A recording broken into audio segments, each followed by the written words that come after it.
inaanak mo sila na halos lahat sila nalunod na sa tiyan ng nanay niya. Ginawa mong lahat para mabuhay silang lahat.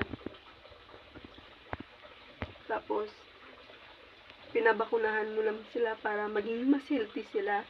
Kasi yun naman talagang kailangan ng mga baboy. Tapos yun, imbis maging healthy sila, isa-isa silang namamatay. Ito, hindi ko alam kung mabubuhay. Yan. Ang anim dyan patay na. Masakit.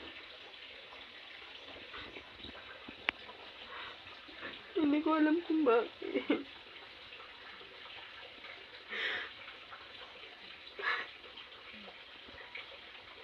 Sana sa mga technician, pag mag-i-inject kayo or magkakapun kayo, kahit pinag-aralan nyo na yan, kahit nasanay na kayo, minsan kailangan nyo pa rin mag-aral o mag-seminar para kahit pa paano maiwasan yung ganitong aksidente na mangyari. Kasi hindi nyo pwedeng sabihin hindi nyo sinasadya, or hindi nyo pwedeng sabihin na wala kayong pananagutan. Hindi pwedeng ganun. Paano naman yung namumuhunan, paano naman yung nag-aalaga, paano naman yung may-ari. Na bastang ganito na lang,